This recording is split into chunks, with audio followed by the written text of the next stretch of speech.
The Interstellar Survival Accord had spent 3 centuries cataloguing exactly how miserable death could be on any given planet. They had charts, extensive charts, color-coded charts that required 14 different wavelengths of light to properly display. The consensus among the galaxy's premier xenobiologists, atmospheric specialists, and professional warriors was simple. Survival was meant to be difficult, uncomfortable, and above all, temporary. Death worlds earned their classification through rigorous scientific analysis. A planet needed a minimum of 47 distinct ways to kill you before breakfast to even qualify for preliminary review. Verdant 7 boasted 93, which the assessment committee found delightfully excessive.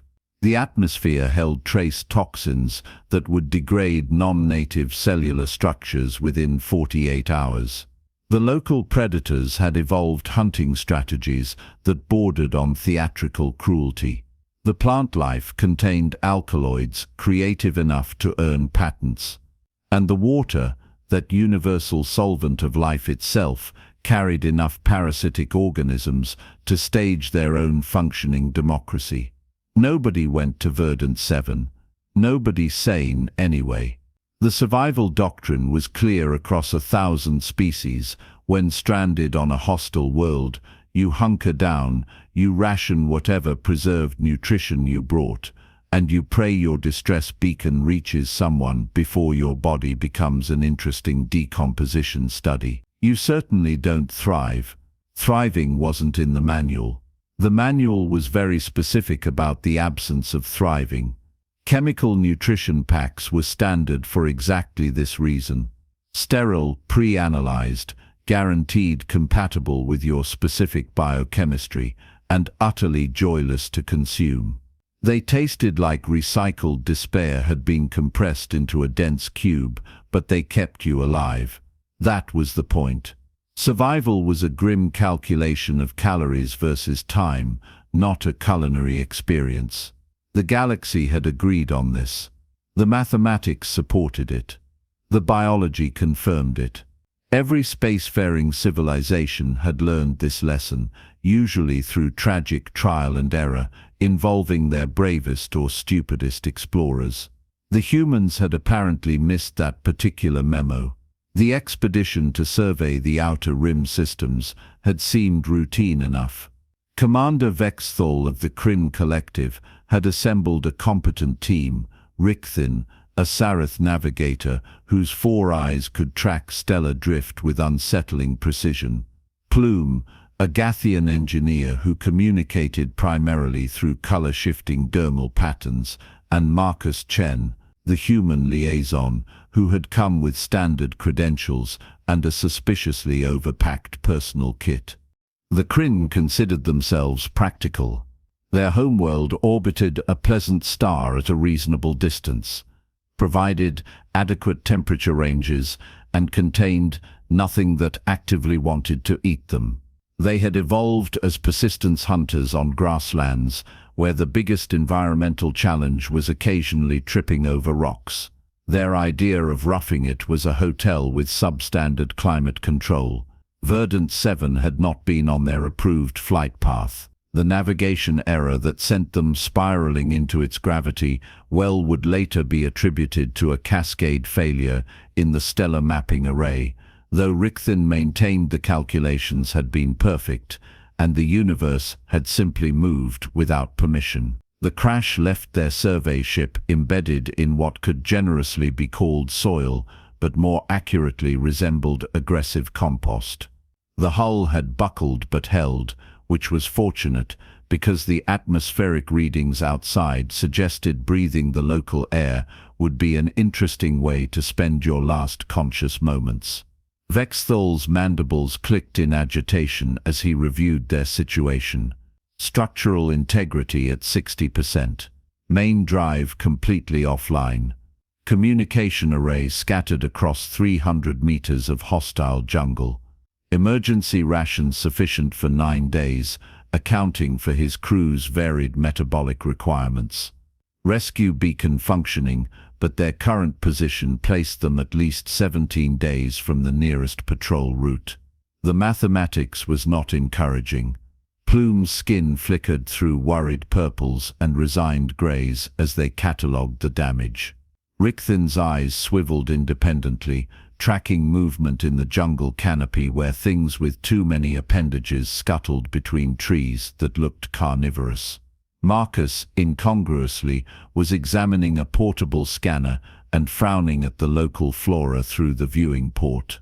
"We need to discuss rationing," Vex'thal announced, his translator rendering his clicks and whistles into flat bureaucratic standard. "Current supplies will not sustain us until rescue. The atmospheric toxins will likely kill us before starvation," Vex'thal offered helpfully. His species appreciated brutal honesty. "Our portable filtration units have 40 hours of operation at best." Plume pulsed a sickly yellow that needed no translation. Marcus looked up from his scanner. "What about local food sources?" The silence that followed was the kind usually reserved for someone suggesting they all hold hands and jump out the airlock. "Local food sources." Vex'thal repeated each word carefully, as if perhaps the translator had malfunctioned. "You want to consume the biomass from a Class 9 death world." "I mean, yeah. There's a lot of it out there. There is also a lot of sulfuric acid on mining worlds. This does not make it suitable for consumption." Vex'thal's scanner chirped with analysis data. Preliminary readings show incompatible protein structures, toxic alkaloid concentrations, and cellular architecture that would resist digestion even if it weren't actively poisonous. The local ecosystem operates on biochemical principles fundamentally hostile to our physiology. "Your physiology," Marcus corrected mildly. This stopped Vex'thal short. "Excuse me, hostile to your physiology. Maybe not mine." The commander's mandibles spread in what his species considered a skeptical expression. "Human biology is remarkably similar to baseline carbon-based life forms. If the indigenous matter is incompatible with us, it is incompatible with you, right?" "Definitely. Super similar." Marcus smiled in that uniquely human way that never quite reached a clear emotional conclusion. "Mind if I take a look around outside? I'll stay close to the ship. The atmosphere. I saw the readings. I'll manage." Watching a human prepare to enter a hostile environment was like watching someone pack for a vacation to an active volcano. Marcus pulled items from his personal kit with casual efficiency.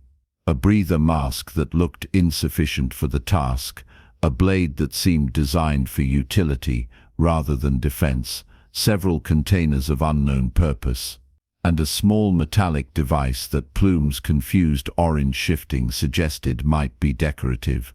"That will not provide adequate atmospheric filtration for more than 20 minutes, Vex'thal warned. "Probably fine. I'm just looking." "Looking for what?" "Dinner." He cycled through the airlock before anyone could mount a proper objection. Through the external cameras, they watched the human step into the jungle and immediately begin touching things. Not scanning, not analyzing with equipment, just picking up materials with his bare hands, sniffing them, occasionally breaking them open to examine their interior structure. "He's going to be dead in an hour," Vex'thal observed clinically. 20 minutes later, Marcus returned with an armful of vegetation, several strange tuberous roots, what appeared to be fungi, and something that was probably moving on its own. "Good news," he announced, dropping his collection onto the deck with a series of wet thumps. "We're not going to starve." Vex'thal stared at the pile. "That is biological waste matter. That's food. Our scans indicate your scans are calibrated for what you can eat. Different chemistry, different results." Marcus began sorting through his collection with evident satisfaction. "This is what we call a target-rich environment. It will kill you, Vex'thal said flatly. Probably not this stuff. Maybe some of it. Won't know until I try. The casual acceptance of potential death made Plume flash a distressed crimson. Observation, Marcus continued, holding up a thick root. Your scanners detect toxins. Correct. But toxicity is dose-dependent. Also cooking-dependent. Also dependent on what else you eat with it. And whether you process it right. He produced the metallic device from his belt. Which brings me to my next question. Do you guys mind fire?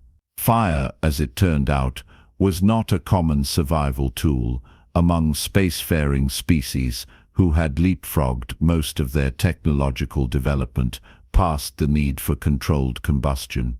The Kryn used electromagnetic heating.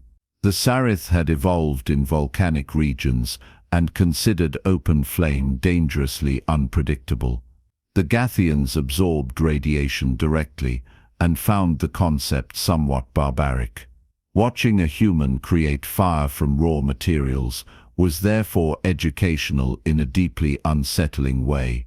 Marcus cleared a section of deck plating, arranged some of the dried plant matter he'd collected, and used his device to produce sparks. The material smoldered, then caught, then bloomed into actual flames that danced with chemical enthusiasm. Thermal combustion, Vex'thal said, his voice distant. Uncontained thermal combustion, inside the ship. It's contained. See, I made a little pit. That is not a proper containment field. It's contained by not spreading. Same thing. Vex'thal's eyes fixed on the flames with predatory intensity. His species' ancestors had fled from fire. The instinct remained. This is a terrible idea. This is soup, Marcus corrected, producing a collapsible metal container from his kit and filling it with water from their emergency stores. He suspended it over the flames using an improvised frame of local wood. Well, it will be soup. Currently, it's water getting warm. The alien crew watched in fascinated horror as the human began adding materials to the heating water. The tuberous roots, cleaned and cut into chunks. The fungi, sliced thin, leaves from 3 different plants. Something that might have been an insect nest, crushed into powder. He worked with practiced efficiency, tasting the water periodically and adding more materials based on criteria invisible to everyone else. The alkaloids, Vex'thal began, break down with heat, most of them. The protein incompatibility, not really an issue if you've got the right gut bacteria, which I do. The parasites die at 74 degrees. We're well past that. Plume's colors cycled through confused geometries. The smell hit next. It started subtle, then built into something that the ship's atmospheric sensors classified as a complex organic compound chain with mild narcotic properties. To the humans who had evolved appreciating such things, it probably smelled delicious. To the Kryn, it smelled like controlled chaos. You cannot seriously intend to consume that, Vex'thal said. Marcus stirred the bubbling liquid with a carved wooden implement. I absolutely can, and absolutely do. Our medical supplies are not equipped to treat exotic poisoning. Then it's lucky I'm not going to get poisoned. He produced a small container from his kit, sprinkled something into the soup, and inhaled deeply. Okay, that's pretty good for field cooking. He extracted some of the soup into a smaller container, and while 3 aliens watched in transfixed disbelief, began eating it. Not nibbling cautiously, not taking measured bites with medical scanners standing by. Eating with evident enjoyment, making satisfied sounds, going back for more. Stop him, Plume's colors demanded. I don't think we can, Vex'thal admitted. Minutes passed. Marcus continued eating. He did not collapse, did not show signs of distress, did not begin the cellular breakdown that should accompany consuming incompatible biomass. How? Vex'thal finally asked. Are you not dead? Because it's food. Marcus offered, as if this explained everything. Pretty good food, actually. That root has a nice peppery finish, and these mushrooms have kind of a nutty thing going on. The scans are accurate. For you, your biochemistry can't process this. Mine can. Humans are kind of generalists that way. We evolved eating whatever we could catch, find, or convince to hold still long enough. Made us adaptable. Adaptable, Vex'thal repeated numbly. Also, fun fact. You know how you mentioned those atmospheric toxins? Yeah, they're in the water table too, and the plants absorb them. But cooking denatures the molecular structure into something inert. Chemistry is neat like that. Richthin's scanner was tracking Marcus's biometrics. His cellular integrity is stable. No toxicity markers. Digestive processes nominal. This should not be possible. And yet, Marcus finished his soup and regarded the remaining ingredients with entrepreneurial interest. So here's the thing. I've got enough material here for maybe 3 days of meals, but there's a whole jungle out there. Probably some decent protein sources, if I can catch them. Anyone opposed to barbecue? The question hung in the recycled air. Barbecue, Vex'thal said slowly, is another primitive cooking method. The best primitive cooking method. You take meat, you put it over fire, you add seasoning, and you wait until physics makes it delicious. Marcus stood, already planning his next foraging expedition. I saw some tracks outside that looked promising. Give me an hour. He was gone again before anyone could form a coherent objection. Plume's colors cycled through existential confusion. Richthin recalibrated his scanners 3 times, convinced they were malfunctioning. Vex'thal accessed the Interstellar Survival Accord's entire database, searching for any precedent, any footnote, any obscure reference that explained what they were witnessing. The database was comprehensive. It contained survival records from 4,000 species across 1,700 Death World incidents.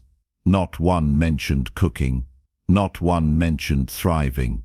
When Marcus returned an hour later dragging something that had tentacles and regrets, the philosophical crisis deepened.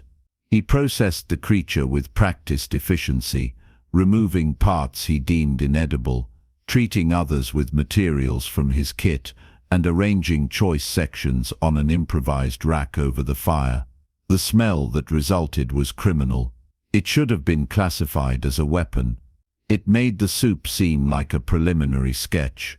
Okay, Marcus announced, turning pieces of sizzling meat with his wooden implement. This is probably going to take 20 minutes. Feel free to reconsider your position on trying new foods. We cannot consume that, Vex'thal said, though his voice lacked conviction. The smell was doing things to his higher reasoning. Your call. More for me. Marcus added more powder from his kit to the cooking meat. This is wild oregano, by the way. Well, not oregano. Alien plant that smells like oregano. But it's got similar aromatic compounds, so I'm calling it oregano. Evolution is hilarious sometimes. You are gambling with your life based on aromatic similarity. No, I'm gambling with my life based on preliminary chemical analysis, observed molecular structure, and a pretty good understanding of what usually kills people. The oregano is just for flavor. He flipped a piece of meat. There's a difference between surviving and living. You guys are focused on surviving. I prefer living. Living involves enjoying your food. Richthin's predatory instincts were betraying him. His species had not eaten cooked meat in 10,000 years, but apparently some genetic memory persisted. The scans indicate that is safe for you. The scans indicate its biomass. Whether it's safe depends on how you process it. Heat, acid, certain enzymatic reactions, all of these transform chemical structures. Your scanners see the raw materials. I see the possibilities. He pulled a piece from the fire, examined it critically, and took a bite. His expression suggested satisfaction. Oh yeah, that's working. The human ate his barbecue over the next hour, methodically, and with evident pleasure. The alien crew watched their instruments confirm the impossible stable digestion, no toxic response, actual nutritional absorption. This violates established xenobiological principles. Vex'thal finally said, "Does it though? Or did the established principles just never account for humans being weird?" Marcus cleaned his cooking implements with sand and water. "Look, every species evolves to fit their environment. You guys evolved on nice planets with compatible food chains. We evolved on a planet that kept trying to kill us in creative ways. So we got creative back. We learned to eat damn near anything. We learned to make fire work for us instead of against us. We learned that most poisons are just spices, if you use them right. That is insane. That's survival. Your version is rationing nutrition cubes and hoping. Our version is looking around and asking what's edible." He gestured at the jungle beyond the hull. "This place is a death world by your standards. By mine, it's a fully stocked kitchen with aggressive ingredients. There's food everywhere. You just have to know how to prepare it." Plume's colors formed a question without words. "Could I teach you? Maybe some of it. The fire part, definitely. The cooking techniques, sure. But the eating part requires biology you don't have. Your digestive systems are specialized, efficient, really good at processing specific types of nutrients. Mine is a garbage disposal that runs on spite and optimism. Different tools for different jobs. So we are still facing starvation while you feast," Vex'thal said, though without rancor. It was simply observation. "You're facing starvation on your nutrition cube's timeline, which is 9 days. Rescue will probably get here before that." Marcus paused. "But if it doesn't, and things get really desperate, I can keep myself fed and start ranging further out. Find water sources. Build proper shelter. Establish a perimeter. Keep you guys alive until help arrives. You would do this.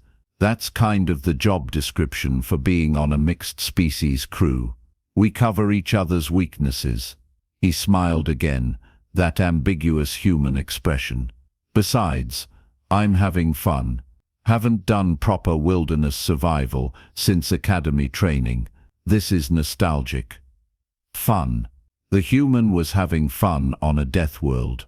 Vex'thal performed calculations.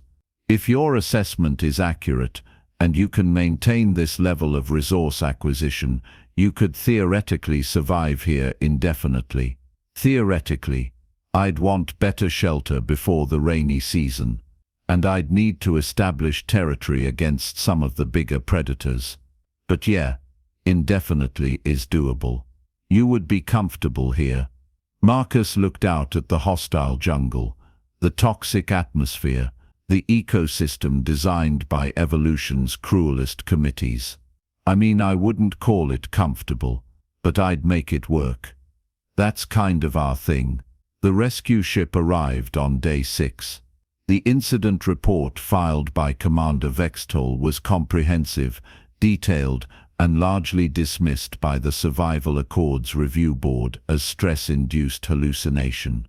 The supporting testimony from Vex'thal and Plume was noted and filed under anomalous observations requiring no follow-up.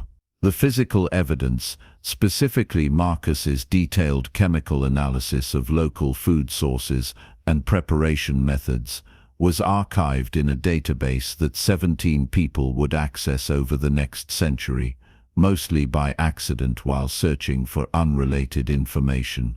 The Interstellar Survival Accord updated exactly 0 protocols based on these findings. The established doctrine remained unchanged. Death worlds were unsurvivable without external support. Food scarcity was inevitable in hostile environments. Primitive cooking methods were historical curiosities, not practical survival tools. The mathematics supported this. The biology confirmed it. Every spacefaring civilization agreed. And somewhere, on planets classified as too hostile for habitation, human survey teams continued to pack their cooking equipment alongside their emergency beacons, remained unaware they were doing the impossible, and had dinner ready by sunset.